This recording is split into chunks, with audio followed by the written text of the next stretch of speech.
Beijing's air quality is severely polluted due to smog again. The Beijing Marathon was held in smog and criticized as a disregard for human life.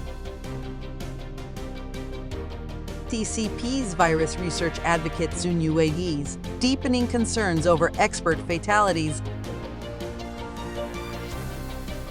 The real cause of Li Keqiang's sudden death hides a shocking secret. After Li Keqiang, 66 senior CCP officials at the provincial and ministerial levels died of illness.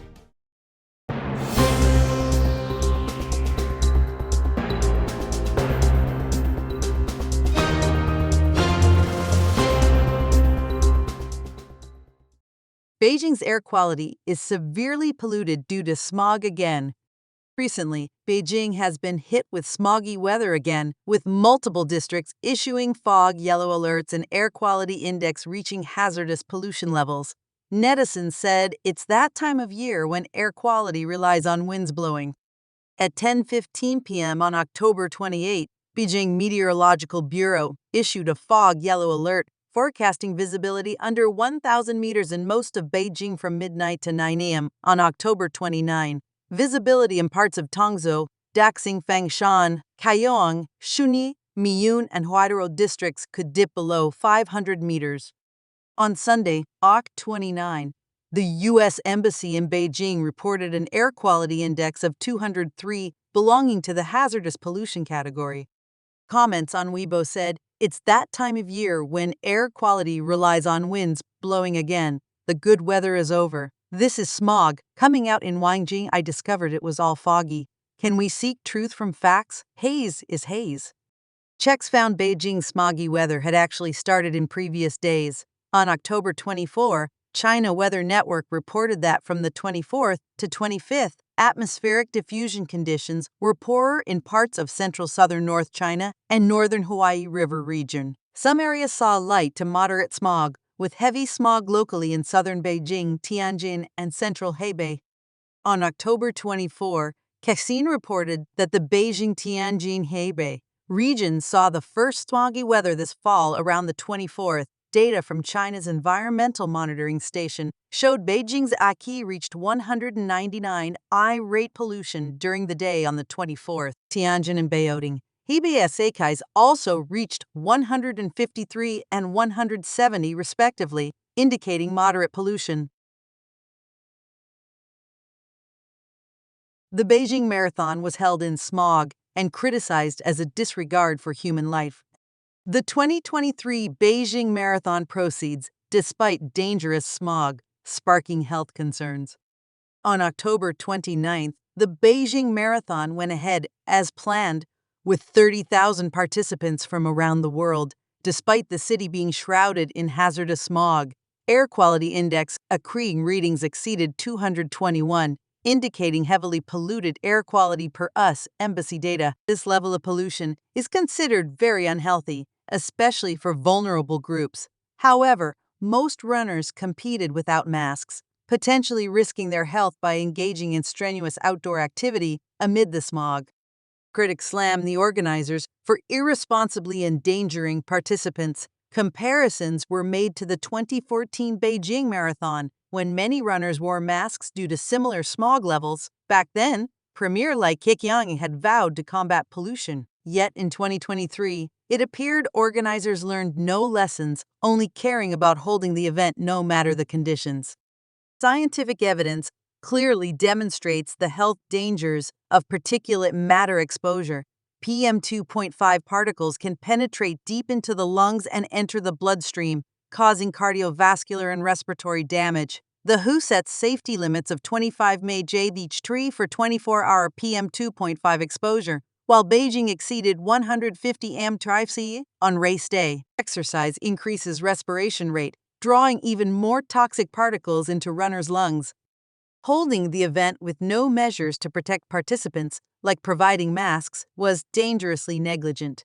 Critics accused organizers of disregarding lives by compelling athletes to choose between their health and racing goals. runners with underlying conditions faced even greater risks. With Beijing among the world's most polluted cities that day, moving or postponing the race would have been prudent.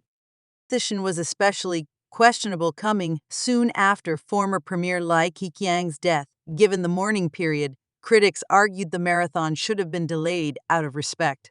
Overall, proceeding with the race, despite the health and ethical concerns, demonstrated horrible judgment and utter disregard for human well-being. It was an embarrassment on the global stage, showcasing China's failure to curb its pollution epidemic and its willingness to achieve goals at any cost.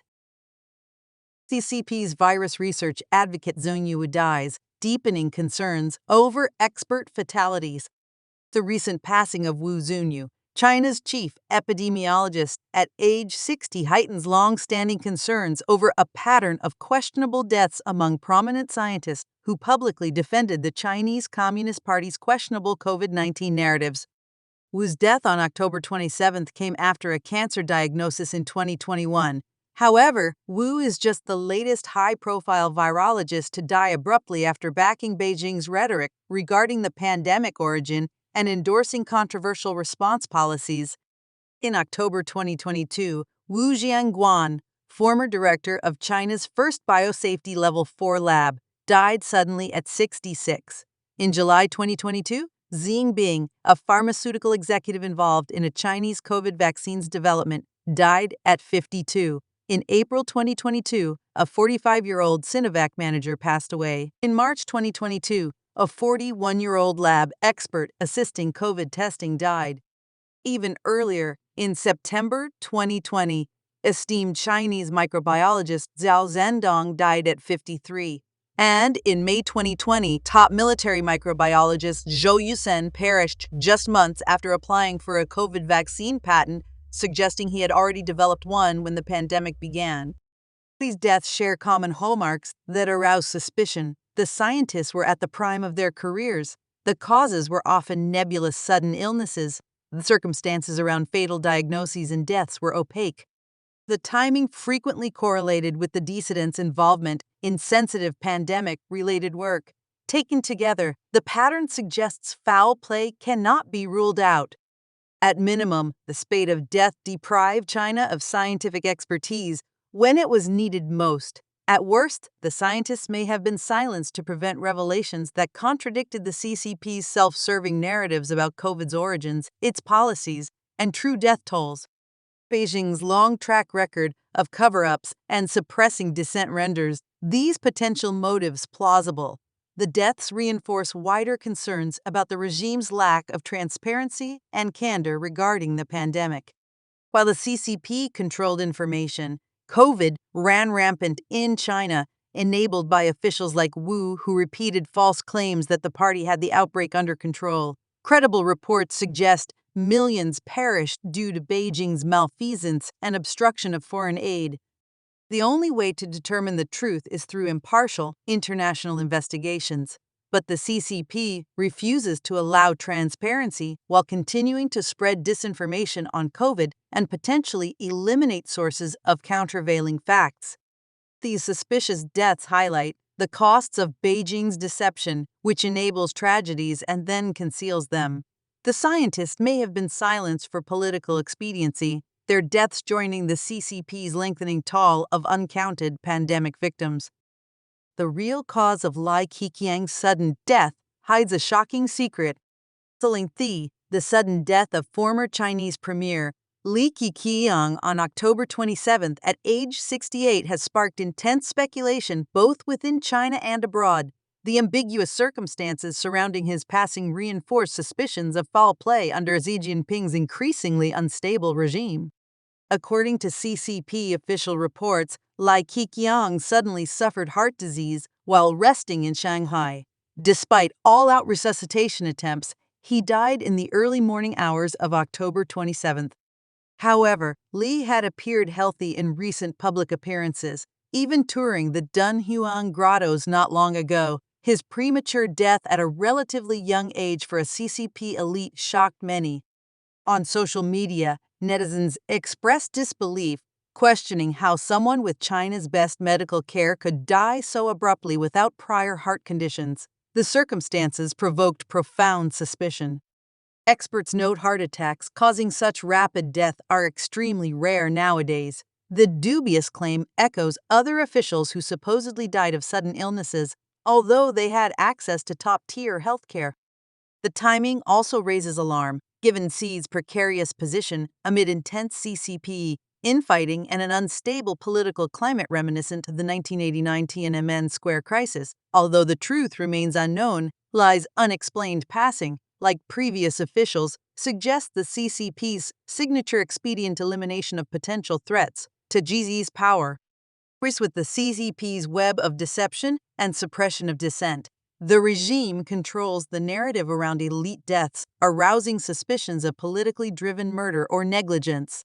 Even presenting basic facts like Li's health history and care provision is prohibited, highlighting the lack of transparency.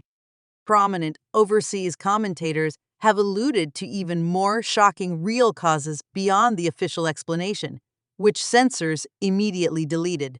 The CCP's cover-up leaves the door open for endless troubling speculation about Li's final fate in the opaque world of CCP politics. Intensive censorship underscores the darkness enshrouding the CCP system. Elites like Li have no value or dignity, vulnerable to the whims of the butcher in Beijing. Until the party loosens its iron grip on information, the deaths of officials under suspicious circumstances will continue feeding rumors and distrust. The real reasons perhaps forever buried within the black box of CCP politics. Only an independent investigation could begin uncovering the truth and providing closure.